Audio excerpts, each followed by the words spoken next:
Salut, c'est Laurent. Je vois pas mal de questions sur les restrictions voyageurs entre la France et la Roumanie, entre la Roumanie et la France. Donc, je décide de te faire une petite vidéo sur le sujet. Allez, c'est parti, générique.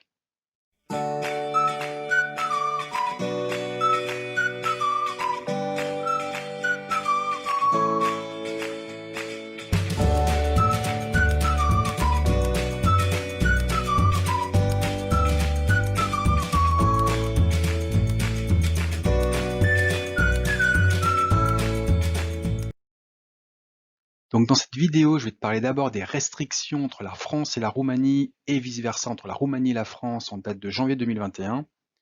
Et dans un deuxième temps, je vais te parler de ma petite expérience de quarantaine à Bucarest. Tu vas voir, c'était assez sympa. Alors, quelles sont les restrictions voyageurs? En janvier 2021, entre la France et la Roumanie. Depuis le 9 janvier 2021, la Roumanie a réintroduit la France sur la liste des pays au risque épidémiologique, sa fameuse liste jaune.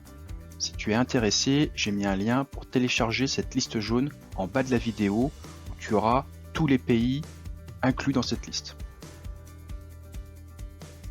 Cela signifie que les voyageurs qui arriveront en Roumanie depuis la France devront entrer en quarantaine pendant une durée de 14 jours. Alors concrètement, cela veut dire que vous devez vous isoler dans un appartement seul pendant 14 jours. À l'arrivée à l'aéroport, on vous demandera une adresse où vous allez vous isoler et la police est susceptible de passer chaque jour à votre lieu de quarantaine pour contrôler. Alors la bonne nouvelle, c'est qu'on peut réduire ces 14 jours de quarantaine en faisant un test PCR Covid-19 le 8e jour, et si ce test est négatif, vous pourrez sortir le 10e jour. Et aussi, on peut ne pas être en quarantaine si vous restez seulement 72 heures en Roumanie.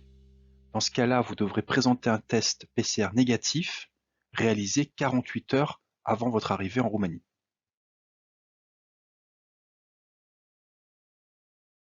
Quid des voyageurs venant de Roumanie vers la France?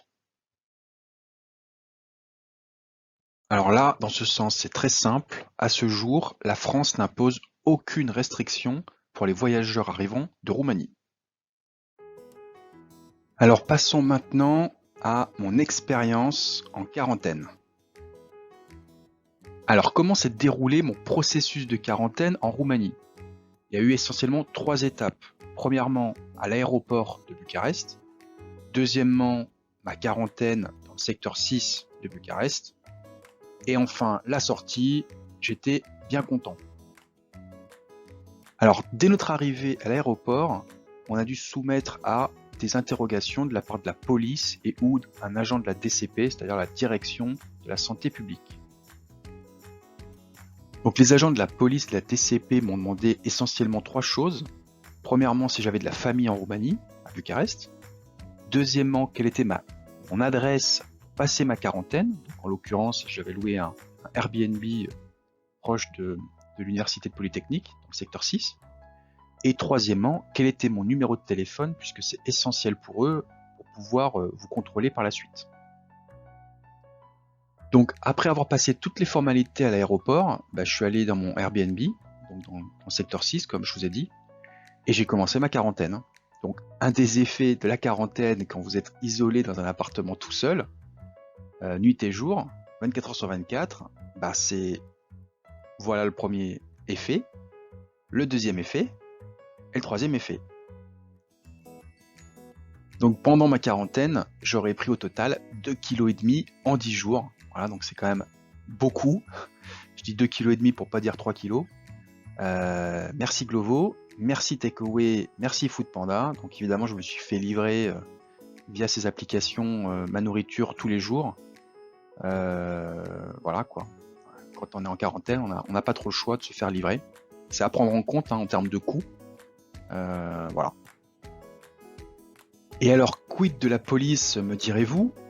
Eh ben la police, elle venait tous les jours en bas de mon immeuble en m'appelant sur mon téléphone. Donc ça pouvait être à 11 h du matin, comme à 16 h après la sieste ou pendant la sieste, malheureusement. Et que je leur fasse un coucou du balcon. Moi, personnellement, pendant 10 jours, et toutes les personnes que je connaisse qui ont été en quarantaine à Bucarest, à chaque fois, la police ne venait pas à la porte, pour ne pas attraper le Covid, je suppose. Ils venaient au balcon ou aux fenêtres. Donc c'est comme ça qu'ils vous contrôlent. Donc moi, les deux, trois premiers jours, ils ne m'ont pas appelé. Et puis après, ils m'ont appelé tous les jours, une fois par jour, pour contrôler. J'étais plutôt sympa, hein, si ça vous fait un peu peur. Après, voilà, hein, ils vous demandent juste voilà, votre nom, prénom, de confirmer, et puis ça devient une routine tous les jours en fait. Voilà. Et puis est venue enfin la sortie. Après environ 150 films Netflix, 32 siestes et 29 repas, je suis enfin sorti au bout du 8e jour pour faire mon test PCR dans Bucarest. Donc ce test que j'avais fait à Medicover de mémoire m'a coûté 300 lei. Et comme il était négatif, j'ai pu sortir définitivement et rentrer à mon domicile le 10e jour. Alors là, je vous donne un bon conseil parce que pour moi, c'était pas clair. Dès que vous avez votre résultat PCR négatif le 9e ou le 10e jour, vous devez envoyer un email à la direction de la santé publique. Si vous le souhaitez, demandez-moi et je vous enverrai cet email.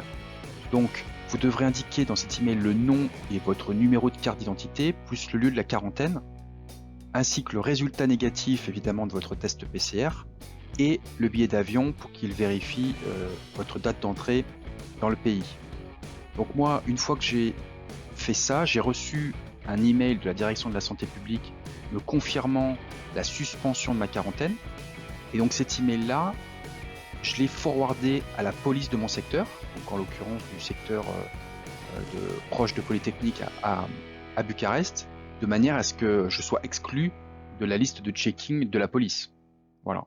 J'ai jamais eu de réponse de leur part. Par contre, j'ai rappelé une fois le policier qui m'appelait souvent, enfin quasiment tous les jours, pour me contrôler. Et du coup, il a pris ça en compte. Et puis ça s'est terminé là. Et j'ai pu rentrer chez moi tranquillement.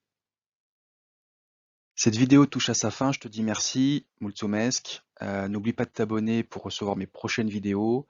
Je te laisse sur quelques images que j'ai filmées justement pendant cette quarantaine au-dessus des toits de Polytechnique. C'est plutôt joli. Je te dis à très bientôt. Salut!